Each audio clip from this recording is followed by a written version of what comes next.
Hey everyone, it's Lexi and today I'm going to be sharing with you all the books that I plan on reading in the month of June. So without further ado, let's get started. So this first book is actually the Tales and Teacups book club pick for the month of June. So if you're interested about all the details, I'll link everything down below and also in the cards right here. So it is The Girl You Left Behind by Jojo Moyes, and this basically follows a story of a woman during World War I whose husband goes off to fight for France during World War I, as I said, and when France kind of falls to Germany, this woman is forced to serve the Nazis in her hotel, and when the Kommandant spots a picture that was painted by this woman's husband, he becomes obsessed. So flash forward to present day, another woman by the name of another woman by the name of Liv is gifted this portrait by her husband who just recently died, and she kind of uncovers the history of this kind of book, and I think it's just really interesting. I think it will just be very gripping. It reminds me of the Woman in Gold movie with Ryan Reynolds in it, which was based on a true story around similar premises but takes place during World War II, and I just think this one will be really gripping. I know Jojo Moyes had a lot of popularity when Me Before You came out last year, and I haven't read any of her other books beside that, so I'm really excited to pick this one up. I've had it on my shelf for a while, and it's exciting that I'll be getting to it for this month. So yeah. So this month is actually going to be pretty crazy for me. I'm going to be starting my clinicals this month, which is exciting. So I have to get to go to clinics and help out, which is really exciting. So I picked kind of a light reading kind of schedule for me, at least. So I only have 4 books here. 2 of them are fairly short. So the next one is one that's been on my TBR for a while. You probably are tired of me talking about it, but I'm getting to it this month, and it is The Woman in the Ice by Robert Bryndza. Can never pronounce his name. But it is the first book in the Detective Erica Foster series, and this book has really good reviews on Amazon and Goodreads, so I'm really excited to pick it up. So basically the premise of this story is about a boy who finds this woman's body in the ice and in London, and so Detective Erica is the one who's kind of the lead of the case, and so when the victim ends up being a beautiful socialite who appeared to have a perfect life, but when Erica kind of digs into it, she kind of sees that there's more to her life that meets the eye.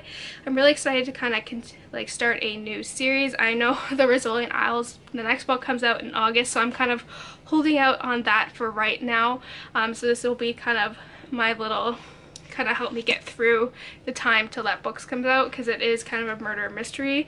So yeah, I'm excited to start this one. I have a couple kind of want to get back into this genre, so yeah, I think this one will be really good, and I will get to it this month, I promise. Lastly, these next 2 books are really short ones actually, so they're very perfect, and they're both by the same author. The first one is The Sugar Queen and Garden Spell by Sarah Addison Allen, and I've read her books usually in the summer.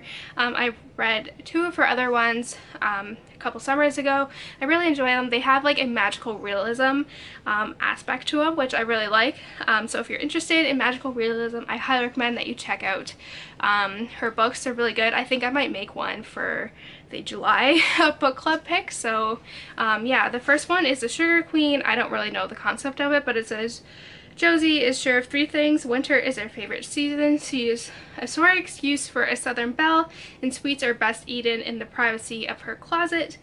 For a while, Josie has settled into an uneventful life in her mother's house. Her one consolation is the stockpile of sugary treats and paperback romances she escapes to each night, until she finds her closest harboring Della Lee Baker, a local waitress who is 1 part nemesis and 2 parts fairy godmother. So with Della Lee's tough love, Josie's narrow existence quickly expands. She even bonds with Chloe Finley, a young woman who is hounded by books that inexplicably appear when she needs them, and who has a close connection to Josie's longtime crush.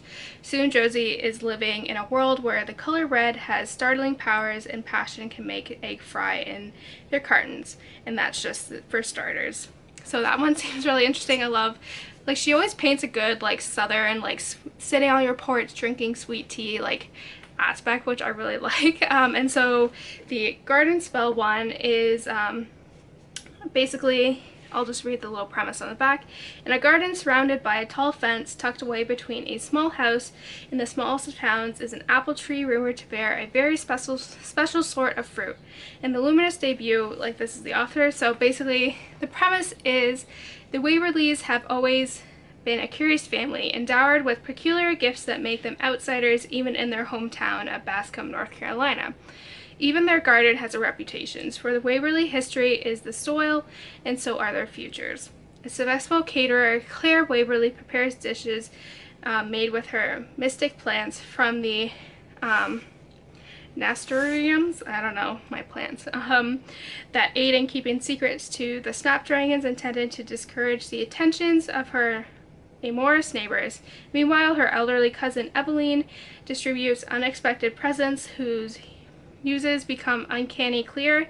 They are the last of the Waverleys except for Claire's rebellious sister, Sydney, who fled Bascom the moment she could, abandoning Claire as their own mother had years before. So I think this one will be really interesting as well. I think, like I said, this is her debut novel, so it'll be interesting to see how, I don't know, I haven't read her first one. I've read The Girl Who Chased the Moon and The Peach Keeper, and I really enjoyed this, so I'm excited to pick these two up as well. So that's it, guys. I hope you enjoyed this video. Let me know in the comments below what books you plan on reading this month, and so yeah, don't forget to give this video a thumbs up, and I will see you next time. Bye, guys!